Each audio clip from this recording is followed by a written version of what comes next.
Hi friends, പത്രമാറ്റിലെ പുതിയൊരു എപ്പിസോഡിലേക്ക് എല്ലാവർക്കും സ്വാഗതം. അങ്ങനെ നവീനും അവന്തികയുമായിട്ടുള്ള വിവാഹം ഉറപ്പിക്കുകയാണ്. നവീനാണെങ്കിൽ ഈ വിവാഹത്തിന് ഒട്ടും തന്നെ താല്പര്യമുണ്ടായിരുന്നില്ല. കാരണം അവന് നന്ദുവിനോടാണ് ഇഷ്ടം. എന്നാൽ അവന്തികയ്ക്കാണെങ്കിൽ നവീനെ ഭയങ്കര ഇഷ്ടമായിരുന്നു. ഒരുപാട് ആഗ്രഹിക്കുന്നുമുണ്ടായിരുന്നു ഈ വിവാഹം നടക്കാൻ വേണ്ടി. ഈ വിവാഹം നടക്കില്ല എന്ന കാര്യം പറയാൻ വേണ്ടി നവീൻ അവന്തികയുടെ അടുക്കൽ ചെല്ലുന്നുണ്ടെങ്കിലും അവന്തികയുടെ സംസാരം കേട്ട് നവീൻ ഒന്നും തന്നെ പറയാൻ സാധിക്കുന്നുണ്ടായിരുന്നില്ല. അവൾ പറയുന്നതെല്ലാം കേട്ട് അവൾ പോകുന്നത് നോക്കിയിരിക്കാൻ മാത്രമേ നവീന് സാധിച്ചുള്ളൂ. എന്നാൽ ഇവർ തമ്മിലുള്ള വിവാഹം നടക്കണേ എന്ന് ഇവരെക്കാൾ കൂടുതൽ ആഗ്രഹിച്ചത് അനിയാണ്. കാരണം എന്നാൽ മാത്രമേ അനിക്ക് നന്ദുവിനെ വിട്ടുകിട്ടൂ.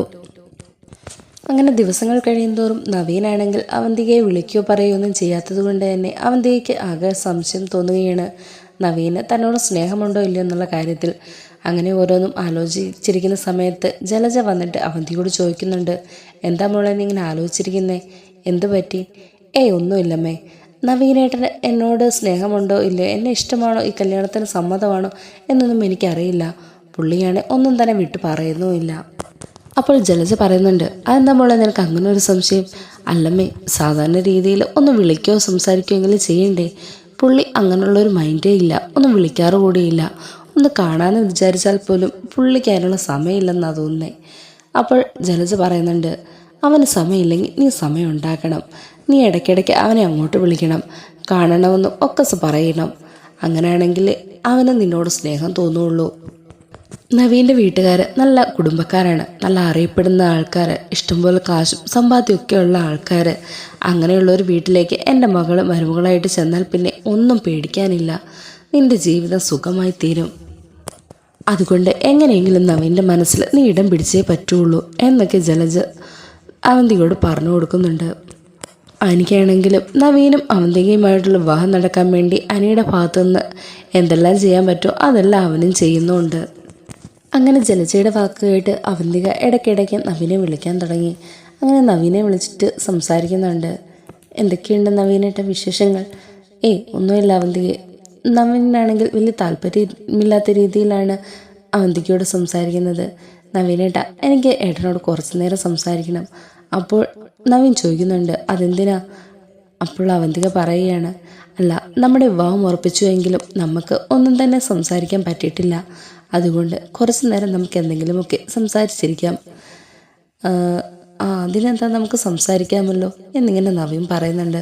അപ്പോൾ അവന്തിക പറയുന്നുണ്ട്, നവീനേട്ടന് ഈ വിവാഹത്തിന് സമ്മതമല്ലേ? അതെന്താ അവന്തിക നീ അങ്ങനെ അല്ല, ഏട്ടൻ്റെ മുഖഭാവം കാണുമ്പോൾ ഇതിനെന്തോ ഒരു സമ്മതക്കുറവുള്ളതുപോലെ തോന്നുന്നു, അതുകൊണ്ട് ചോദിച്ചെന്നേ ഉള്ളൂ. അങ്ങനെയൊന്നുമില്ല എന്നിങ്ങനെ നവീൻ കള്ളം പറയുന്നുണ്ട്. നവീൻ്റെ മനസ്സ് നിറയെ നന്ദുവാണ്. നവീൻ തന്നെ മനസ്സിൽ ചിന്തിക്കുന്നുണ്ട്, എനിക്കിഷ്ടം നന്ദുവിനോടാണ്, അതുകൊണ്ട് തന്നെ അവന്തികയുമായിട്ടുള്ള വിവാഹം നടക്കില്ല. എനിക്ക് മറ്റൊരു നന്ദുവിൻ്റെ സ്ഥാനത്ത് മറ്റൊരു പെൺകുട്ടിയെ സങ്കല്പിക്കാൻ കൂടി കഴിയില്ല.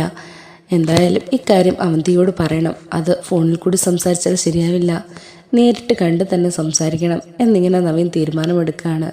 അതിനുശേഷം അവന്തികയെ വിളിച്ചിട്ട് നേരിട്ട് കാണാമെന്നും സംസാരിക്കാമെന്നും നവീൻ പറയുന്നുണ്ട്. ഇതേ സമയം തന്നെ മുത്തശ്ശിയും കൂടി ആദർശിൻ്റെ കാര്യത്തെപ്പറ്റി സംസാരിക്കുകയാണ്. മുത്തശ്ശി പറയുന്നുണ്ട്, അവന്തികയുടെ വിവാഹം നടക്കുന്ന ഈ നല്ലൊരു അവസരത്തിൽ തന്നെ ആദർശമോനും നയനമോളും ഇവിടെ ഉണ്ടായിരുന്നെങ്കിൽ നന്നായിരുന്നു. അപ്പോൾ മുത്തശ്ശൻ പറയുന്നുണ്ട്, അതൊക്കെ നടക്കും. അവർ വിവാഹത്തിന് മുമ്പ് തന്നെ എല്ലാ കാര്യങ്ങളും സോൾവ് ചെയ്ത് ആദർശും നയനയും തിരിച്ചിവിടേക്ക് വരും. അപ്പോൾ മുത്തശ്ശി ചോദിക്കുന്നുണ്ട്, ആദർശ് മോനെ ഏറ്റെടുത്ത കാര്യങ്ങളൊക്കെ ചെയ്തു തീർന്നു എന്നാണ് ഇദ്ദേഹം പറയുന്നത്? മുത്തശ്ശൻ പറയുന്നുണ്ട്, അതെ, ചെയ്തു തീർന്നു എന്നല്ല, എന്നാലും ഏകദേശം അവൻ അതിൻ്റെ അടുത്ത് എത്തിക്കഴിഞ്ഞിരിക്കുന്നു. അധികം താമസിയാതെ തന്നെ അതിൻ്റെ ഉറവിടം അവൻ കണ്ടെത്തും. എന്നിട്ട് സന്തോഷത്തോടെ നമ്മൾ എല്ലാവരും കൂടെ ഒന്നിച്ചായിരിക്കും അവന്തികയുടെ കല്യാണം ആഘോഷമാക്കി മാറ്റുക. ഇത്രയും നാളും താഴേക്ക് പൊയ്ക്കൊണ്ടിരുന്ന നമ്മുടെ ജ്വല്ലറിയെ ആദർശ് വീണ്ടും തലയെടുപ്പോടുകൂടി ഉയർത്തി നിർത്തും. അനി കയറിയ ഉടനെ വലിയ ലാഭമൊന്നും ഉണ്ടാക്കുമെന്നോ ഒന്നും എനിക്ക് ഉറപ്പില്ല. കാരണം വിഷു എന്തുകൊണ്ടും ഒരിക്കലും അവൻ്റെ കയ്യിൽ നിൽക്കില്ല. അടുത്ത ഓണത്തിന് നമുക്ക് വല്ല പ്രതീക്ഷയും വെക്കാൻ പറ്റൂ. അതിനു മുമ്പ് ജ്വല്ലറിയുടെ തകർച്ച കാണണം. അവർ കള്ളത്തരത്തിലൂടെയാണ് ഈ ലാഭങ്ങളൊക്കെ ഉണ്ടാക്കുന്നത് എങ്കിൽ, ഇവിടെ ഒന്നാമതെത്തിയെങ്കിൽ അതിൽ നിന്ന് നമ്മൾ ജയിച്ച് തിരിച്ചു വരിക തന്നെ വേണം. ഇതേ സമയത്ത് നവ്യ അബിയെ ജ്വല്ലറിയുടെ മാനേജറാക്കിയ കാര്യം പറയാനായിട്ട് മുത്തശ്ശനരികിലേക്ക് വരുന്നുണ്ട്. മുത്തശ്ശനോട് ഇക്കാര്യം പറയുമ്പോൾ ആദ്യം ദേവയാനി ഇതിനെ എതിർക്കുന്നുണ്ട് എങ്കിലും മുത്തശ്ശൻ അതിന് അനുവാദം കൊടുക്കുകയാണ്. അപ്പോൾ അബിയും നവിയും പോയതിനു ശേഷം ദേവയാനി ചോദിക്കുന്നുണ്ട്, അല്ല മുത്തശ്ശ, എന്തിനാണ് അവനെ ജ്വല്ലറിയിലേക്ക് മാനേജറായിട്ട് വിടാന്ന് മുത്തശ്ശൻ സമ്മതിച്ചത്? അപ്പോൾ മുത്തശ്ശൻ പറയുന്നുണ്ട്, ഒരു ജോലിയും കൂലിയും ഇല്ലാതെ ഇവിടെ ഇരിക്കുന്നവനല്ലേ, അപ്പോൾ അവന് പോയി എന്തെങ്കിലും ചെയ്യട്ടെ എന്നിങ്ങനെ പറയുന്നുണ്ട്. അതോടുകൂടി തന്നെ മുത്തശ്ശൻ മനസ്സിലാലോചിക്കുന്നുണ്ട്, സാധാരണഗതിയിൽ ഒരു പോസ്റ്റിൽ, അത് ഇത്രയും നല്ല പോസ്റ്റിലേക്ക് ഒരാൾ തിരഞ്ഞെടുക്കുമ്പോൾ അയാളുടെ മുൻകാല ചരിത്രങ്ങൾ മൊത്തം അന്വേഷിച്ചതിന് ശേഷം മാത്രമേ ഇരുത്തുള്ളൂ. ഇത്രയും കള്ളത്തരങ്ങൾ കാണിക്കുന്ന ഒരാളെ ഒരിക്കലും അങ്ങനെ ഒരു സ്ഥാനത്തേക്ക് ഇരുത്തത്തില്ല. അവന് ചതിയനാണെന്നും കള്ളക്കടത്ത് സ്വപ്നം കൊണ്ടു നടന്നവനാണെന്നും ഒക്കെ മൊത്തത്തിൽ ഈ നാട്ടിലുള്ളവർക്കെല്ലാം തന്നെ അറിയാം. അങ്ങനെയുള്ള ഒരുത്തനെ ആ കമ്പനിയുടെ മാനേജറാക്കണമെന്നുണ്ടെങ്കിൽ ഈ ജ്വല്ലറിക്കാരുടെ മനസ്സിൽ മറ്റെന്തൊക്കെയുണ്ട്, അത് തിരിച്ചറിയണം എന്നൊക്കെ മുത്തശ്ശൻ ഇങ്ങനെ മനസ്സിലാലോചിക്കുകയാണ്. ഇതേ കാര്യം തന്നെയാണ് ആദർശം മനസ്സിലാലോചിച്ചുകൊണ്ടിരുന്നത്. ഇത്രയും കുറ്റവാളിയായിട്ടുള്ള ഒരുത്തന് ഒരു ജ്വല്ലറിയുടെ നേതൃസ്ഥാനത്തിരുത്തുക എന്ന് പറഞ്ഞാൽ അതിൻ്റേതായ ഭവിഷ്യത്തുകൾ എന്തെല്ലാം ഉണ്ടാകും. അതൊന്നും വകവെക്കാതെ ജ്വല്ലറിക്കാർ അവനെ അവിടെ ഇരുത്തുന്നുണ്ടെങ്കിൽ അവരുടെ പിന്നിൽ മറ്റെന്തൊക്കെയോ ദുരുദ്ദേശം കൂടിയുണ്ട്. നവ്യേനെ മോഡലാക്കി അവർ കമ്പനി സ്റ്റാർട്ട് ചെയ്തതുപോലെ ആയിരിക്കുമോ എന്നൊക്കെ ആദർശം നയനയും തമ്മിൽ സംസാരിക്കുന്നുമുണ്ട്. ഈ സമയം അവന്തികയ്ക്കാണെങ്കിൽ നവീന് തന്നോടെന്തോ ഒരു ഇഷ്ടക്കുറവുണ്ട് എന്നുള്ളൊരു സംശയം കൊണ്ട് തന്നെ നാഗേന്ദ്രനോട് പറയുന്നുണ്ട്, അച്ഛാ, നവീനേട്ടനെ എനിക്ക് ഒരുപാട് ഇഷ്ടമാണ്. എന്നാൽ പുള്ളിയുടെ ഒഴിഞ്ഞുമാറ്റം കാണുമ്പോൾ അയാൾക്ക് എന്നെ ഇഷ്ടമില്ല എന്നൊരു തോന്നൽ. അപ്പോൾ നാഗേന്ദ്രൻ പറയുന്നുണ്ട്, ഒരിക്കലുമില്ല മോള്, നീ അയാളെ എങ്ങനെ വേണമെങ്കിലും ആഗ്രഹിച്ചു, ഇഷ്ടപ്പെട്ടു, നിങ്ങൾ തമ്മിലുള്ള വിവാഹം ഞാൻ നടത്തി തരും, അത് ഈ അച്ഛൻ്റെ കടമയാണ് എന്നൊക്കെ നാഗേന്ദ്രൻ പറയുന്നുമുണ്ട്. ഇതേ സമയം നവീനാണെങ്കിൽ അനിയൻ കൂട്ടി നന്ദുവിനെ കാണാൻ പോകുന്നുണ്ട്. എന്നാൽ നന്ദുവിനെയാണ് കാണാൻ പോകുന്നതെന്ന് അനിയോട് പറഞ്ഞിട്ടുണ്ടായിരുന്നില്ല. അവിടെ ചെന്ന് നന്ദുവിനെ കണ്ടപ്പോഴാണ് അനിക്ക് കാര്യം മനസ്സിലായത്. അവൻ തന്നെ കൂട്ടിക്കൊണ്ട് വന്നത് നന്ദുവിനെ കാണാൻ വേണ്ടിയിട്ടാണെന്ന്. അവിടെ വന്നതിന് ശേഷം നവീൻ നന്ദുവിനോട് പറയുന്നുണ്ട്, നന്ദു, എനിക്ക് അവന്തികയുമായിട്ടുള്ള വിവാഹത്തിന് ഒട്ടും താല്പര്യമില്ല. അത് മറ്റൊന്നും കൊണ്ടല്ല, എനിക്കിതിനെ ഒരുപാട് ഇഷ്ടമാണ്. എനിക്ക് നിന്നെ വിവാഹം കഴിച്ചാൽ കൊള്ളാമെന്നുണ്ട്. ഞാൻ ഇക്കാര്യം അനിയോട് പല പ്രാവശ്യമായി പറയുന്നു, നിന്നോടൊന്ന് സൂചിപ്പിക്കാൻ. എന്നാൽ അവൻ നിന്നോട് പറയാതെ ഒഴിഞ്ഞു മാറി നടക്കുകയാണ്. അതുകൊണ്ട് ഇപ്പോൾ എനിക്ക് നേരിട്ട് പറയേണ്ടി വന്നത്.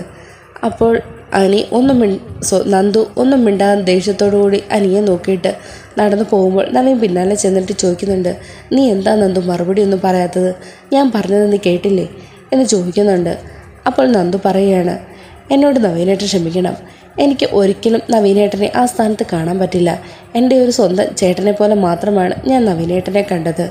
അതുകൊണ്ട് തന്നെ ചേട്ടൻ ചെയ്തു തരുന്ന സഹായങ്ങളും ചേട്ടൻ്റെ പ്രസൻസും ഒക്കെ ഒരു ആങ്ങളെ എന്ന നിലയിൽ എനിക്ക് ഒരുപാട് സന്തോഷം കിട്ടിയിരുന്നു. ആ സ്ഥാനത്ത് ഒരിക്കലും എനിക്ക് നവീനേട്ടനെ കാണാൻ പറ്റില്ല. അതുകൊണ്ട് നവീനേട്ടൻ എന്നോട് ക്ഷമിക്കണം. അപ്പോൾ നവീൻ പറയുന്നുണ്ട്, നന്ദു, എനിക്ക് നിന്നെ മറക്കാൻ പറ്റത്തില്ല. അത്രയധികം ഞാൻ സ്നേഹിച്ചു. പല പ്രാവശ്യമായി ഞാൻ അനിയോട് ഇക്കാര്യം നന്ദുവിനോട് പറയാൻ വേണ്ടി പറഞ്ഞതാണ്. അന്നെല്ലാം അവൻ ഓരോ ഒഴിവുകൾ പറഞ്ഞുകൊണ്ടിരുന്നു. അപ്പോൾ നന്ദു ചോദിക്കുന്നുണ്ട്, ഇക്കാര്യം എനിക്കപ്പോൾ നേരത്തെ അറിയാമായിരുന്നു. അവനോട് ഞാൻ മുൻപേ പറഞ്ഞ കാര്യമാണ്. അന്നേ അവനിത് പറഞ്ഞിരുന്നുവെങ്കിൽ എൻ്റെ മനസ്സിൽ ഇത്രയധികം ആഴത്തിൽ പതിയില്ലായിരുന്നു. എന്ത് ചെയ്യാനാ? അപ്പോൾ നന്ദു പറയുന്നുണ്ട്, എന്തായാലും ആദർശേട്ടൻ എന്നോട് ക്ഷമിക്കുക. ആ സ്ഥാനത്ത് ഏട്ടനെ കാണാൻ എന്നെക്കൊണ്ട് സാധിക്കില്ല. ബാക്കി കാര്യങ്ങളൊക്കെ ഏട്ടന് പറഞ്ഞു തരും എന്ന് പറഞ്ഞിട്ട് നന്ദു അവിടെ നിന്ന് പോവുകയാണ്. അപ്പോൾ തന്നെ നന്ദുവിനെ പിടിച്ചവിടെ നിർത്തുന്നുണ്ട്. നിൽക്ക്, എനിക്കറിയണം എന്താ കാര്യമെന്ന്, നീ അവിടെ നിൽക്ക് എന്ന് പറഞ്ഞിട്ട് അനിയെ വിളിക്കുന്നുണ്ട്. അനിയെ വിളിച്ച് നവീൻ ചോദിക്കുന്നുണ്ട്, എന്താ നന്ദു പറയുന്നതിൻ്റെയൊക്കെ അർത്ഥം? എടാ, അത് പിന്നെ അവൾ പറഞ്ഞ കേട്ടില്ലേ? ഞാൻ പറഞ്ഞില്ലേ അവൾ നിന്നെ ഒരു സഹോദരനായിട്ട് ഒരാങ്ങളായിട്ടാണ് കാണുന്നതെന്ന്, അല്ലാതെ ഒരിക്കലും നിന്നെ കാണാൻ കഴിയില്ല എന്ന് ഞാൻ നിന്നോട് നേരത്തെ പറഞ്ഞതില്ലേ? അപ്പോൾ നവീൻ പറയുന്നുണ്ട്, അതെ ശരിയാണ്, നീ അതെന്നോട് പറഞ്ഞു. പക്ഷേ ഞാൻ നിന്നോട് പറഞ്ഞ കാര്യം നീ ഒരിക്കൽ പോലും നന്ദുവിനോട് പറഞ്ഞില്ല. അതെന്താണെന്നാണ് ചോദിച്ചത്. അത് അവളുടെ മനസ്സിൽ അങ്ങനൊന്നും ഉണ്ടായില്ല എന്ന് ഉറപ്പുള്ളതുകൊണ്ടാണ് ഞാൻ ചോദിക്കാഞ്ഞത്. എന്നാൽ അവന്തികയും ഞാനും തമ്മിലുള്ള വിവാഹം നടക്കാൻ നീ ഒരുപാട് ആഗ്രഹിക്കുകയും ചെയ്തു. എനിക്കതിന് ഒട്ടും താല്പര്യമില്ല എന്ന് കണ്ടിട്ട് കൂടി നീ ഞങ്ങളെ തമ്മിൽ ഒന്നിപ്പിക്കാനാണ് ശ്രമിക്കുന്നത്. ഇതിലെന്തോ കാര്യമുണ്ട്. അപ്പോൾ നന്ദു പറയും, നവീനേട്ട, വേറെ ഒന്നുമല്ല, ഞാനും ഇവനും ഈ അനിയും തമ്മിൽ സ്നേഹത്തിലാണ്. ഒരുപാട് വർഷങ്ങളായിട്ടുള്ള സ്നേഹം. അവൻ്റെ വിവാഹം നടന്ന സമയത്ത് അത് താങ്ങാനാവാതെയാണ് ഞാനന്ന് ആത്മഹത്യക്ക് ശ്രമിച്ചതാണ്. അതിനുശേഷം വീണ്ടും ഞാൻ ജീവിതത്തിലേക്ക് തിരിച്ചു വന്നു. എൻ്റെ അച്ഛനും അമ്മയ്ക്കും വേണ്ടി. ഇവനെ പിന്നീട് ഒരിക്കലും സ്നേഹിക്കില്ല എന്ന് കണ്ടു. എന്നാൽ ഇവൻ്റെ ജീവിതത്തിൽ അവർ തമ്മിലുള്ളൊരു സന്തോഷമോ ഒന്നും ഇല്ല എന്നും അനാമികയെ എങ്ങനെയെങ്കിലും ഡിവേഴ്സ് ചെയ്യുക എന്നുള്ളതാണ് ഇവൻ്റെ ആഗ്രഹമെന്നും അവിടെ ഇവരൊക്കെ അനുഭവിച്ച കാര്യങ്ങളെ പറ്റിയൊക്കെ അറിഞ്ഞപ്പോൾ എനിക്ക് വീണ്ടും പഴയതുപോലെ ഇവനോടൊരു സ്നേഹം തോന്നി. അന്ന് തൊട്ട് ഞങ്ങൾ തമ്മിൽ സ്നേഹത്തിലാണ്. നല്ലതുപോലെ ഒരു ദിവസം പോലും ഞങ്ങളെക്കൊണ്ട് കാണാതിരിക്കാനോ സംസാരിക്കാതിരിക്കാനോ കഴിയാത്ത അവസ്ഥയിലെത്തി. എന്നാൽ ഏട്ടൻ പറഞ്ഞ് ഇനിയൊരു കാര്യം അവന് നേരത്തെ അറിയാമായിരുന്നുവെങ്കിൽ, അവനത് നേരത്തെ എന്നോടൊന്ന് പറഞ്ഞിരുന്നുവെങ്കിൽ ഇത്രയും വരെ ഏട്ടൻ്റെ മനസ്സിൽ ഇതിട്ട് വളർത്തില്ലായിരുന്നു. അതിനു മുമ്പേ ഞാനത് മുളയിലെ നുള്ളിക്കളഞ്ഞേനെ. ഇതൊന്നും എനിക്കറിയില്ലായിരുന്നു. പെട്ടെന്ന് നവീനാകെ പൊട്ടിത്തെറിക്കുന്നുണ്ട്. അനിയുടെ കോളറിൽ കുത്തിപ്പിടിച്ച് ചോദിക്കുന്നുണ്ട്, എടാ, നിന്നോട് ഞാൻ എത്ര പ്രാവശ്യം ചോദിച്ചതാണ്, നിനക്ക് നന്ദുവിനെ ഇഷ്ടമാണോ? നിങ്ങൾ തമ്മിൽ ഈ ഫ്രണ്ട്ഷിപ്പ് അല്ലാതെ മറ്റെന്തെങ്കിലും ബന്ധമുണ്ടോ എന്ന്. എന്നിട്ട് ഒരിക്കൽ പോലും നീ എന്നോടത് പറഞ്ഞില്ലല്ലോ. അന്നേ നീ എന്നോടത് പറഞ്ഞിരുന്നെങ്കിൽ ഇതിവിടം വരെ എത്തുകയില്ലായിരുന്നല്ലോ എന്നൊക്കെ പറഞ്ഞ് നവീൻ ദേഷ്യപ്പെടുന്നുണ്ട്. അപ്പോൾ എന്നെ വെറും ഒരു കോമാളിയാക്കുമായിരുന്നോ നീയെന്ന്. അപ്പോൾ അനി പറയുന്നുണ്ട്, ഒരിക്കലും ഇല്ലടാ, എന്നെക്കുറിച്ച് പറയാൻ പറ്റിയ സാഹചര്യമായിരുന്നില്ല. ഞാനും നന്ദുവും തമ്മിൽ സംസാരിക്കുന്നതോ ഒന്നും തന്നെ എൻ്റെ വീട്ടിലുള്ളവർ ആരും അനുവദിക്കില്ല.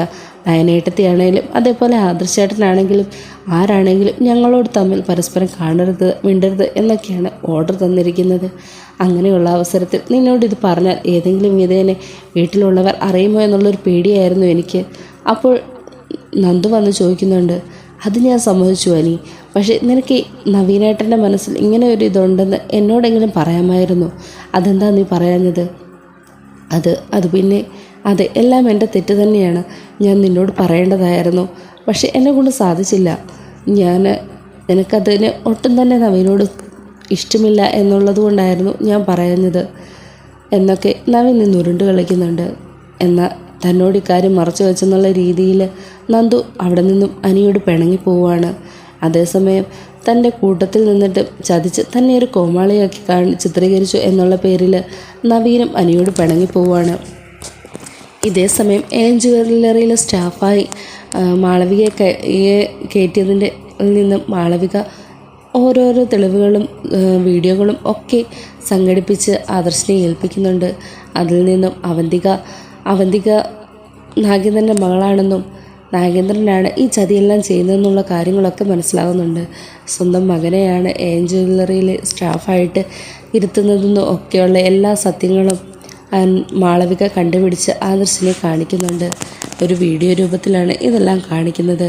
ഇതോടുകൂടി തൻ്റെ ശത്രു ആരാണെന്ന് ആദർശിന് മനസ്സിലാവുകയാണ്. ഇതേസമയം തന്നെ നവീനുമായിട്ടുള്ള അവന്തികയുടെ വിവാഹം ഉറപ്പിച്ചു വെച്ചതുകൊണ്ട് തന്നെ മൂർത്തി മുത്തശ്ശന് ആകെ സങ്കടമാവുകയാണ്. ഇതേപോലെ കള്ളവും ചതിയും മനസ്സിൽ കൊണ്ട് നടക്കുന്ന ഒരു പെണ്ണിനെ എങ്ങനെ നവീനുമായിട്ടുള്ള വിവാഹം നടത്തും എന്നുള്ള ചിന്തയിലാണ് മുത്തശ്ശൻ. അങ്ങനെ മൂർത്തി മുത്തശ്ശൻ നവീൻ്റെ മുത്തശ്ശനുമായിട്ട് സംസാരിക്കുന്നുണ്ട്. ഞങ്ങളാരും വിചാരിച്ച പോലെയല്ല അവന്തികയെന്നും അവളുടെ സ്വഭാവം കള്ളവും ചതിയും നിറഞ്ഞതാണ്, അവളുടെ ഏട്ടനെ പോലെ തന്നെ എന്നുള്ള കാര്യങ്ങളൊക്കെ പറഞ്ഞു മനസ്സിലാക്കി ഈ വിവാഹത്തിൽ നിന്ന് മൂർത്തി മുത്തശ്ശൻ തന്നെ സ്വയമേ പിന്തിരിയുകയും ചെയ്യുന്നുണ്ട്. അങ്ങനെ അധികം സംഘർഷങ്ങളൊക്കെ നിറഞ്ഞ നല്ല എപ്പിസോഡുകളാണ് ഇനി മുന്നോട്ട് വരാനിരിക്കുന്നത്.